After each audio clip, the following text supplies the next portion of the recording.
সায়ারা জুটি আহান পান্ডে এবং আনিত পাদ্দা বাস্তব জীবনেও ডেটিং করছেন, কিন্তু তাদের সম্পর্ক আনুষ্ঠানিক না করার জন্য বলা হয়েছে, এরকমটাই জানা যাচ্ছে সূত্রের মাধ্যমে। Hi everyone, welcome back to my channel Anjana entertainer. বন্ধুরা, তোমাদের সকলকে আমার এই ছোট্ট ইউটিউব চ্যানেলে স্বাগত জানাই।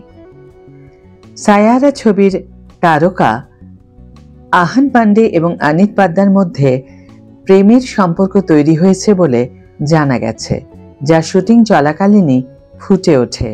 পর্দার বাইরে তাদের সম্পর্ক অনস্বীকার্য হলেও সূত্রের খবর, পর্দার বাইরে তাদের সম্পর্কও সমানভাবে শক্তিশালী।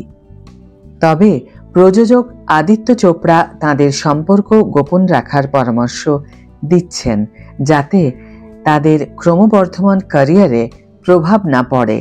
যদিও তাদের গভীর সম্পর্ক, এরকমটাই জানা যাচ্ছে। সায়ারা ইতিহাস গড়ে তুলেছে। নতুন আগত আহান পান্ডে এবং আনিত পাদ্দার অভিনীত ছবিটি দেশীয় বক্স অফিসে 300 কোটি টাকা অতিক্রম করেছে। এটি এখন ওটিটিতে মুক্তি পেয়েছে এবং সমানভাবে প্রশংসিত হচ্ছে। ছবির সঙ্গীত, মোহিত সুরের বর্ণনা ছাড়াও মানুষ আনিত এবং আহানের রসায়ন নিয়ে উত্তেজিত হয়ে পড়ছে। এখন একটি প্রতিবেদনে বলা হচ্ছে যে তারা পর্দার বাইরেও প্রেমে জড়িত, তবে তাদের সম্পর্ক গোপন রাখার পরামর্শ দেওয়া হচ্ছে। ডেকান ক্রনিকলের একটি প্রতিবেদনে প্রযোজক আদিত্য চোপড়ার ঘনিষ্ঠ একটি সূত্রের বরাত দিয়ে বলা হয়েছে, তাদের প্রেমের গল্প বিনোদন জগতের সবচেয়ে সুন্দর প্রেমের গল্পগুলির মধ্যে একটি। সায়ারা ছবির শুটিং চলাকালীন এটি স্বাভাবিকভাবেই ঘটেছিল।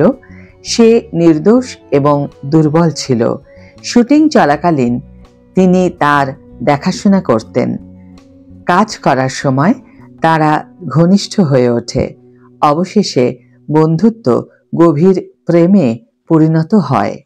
আনিত এবং আহান একটি প্রতিশ্রুতিবদ্ধ সম্পর্কের মধ্যেই রয়েছেন, তবে চোপড়া মনে করেন তাদের ক্যারিয়ারে এই সম্পর্কটার কথা ঘোষণা করা এখনো সময় হয়নি। এটি তাদের জনপ্রিয়তা হ্রাস করতে পারে।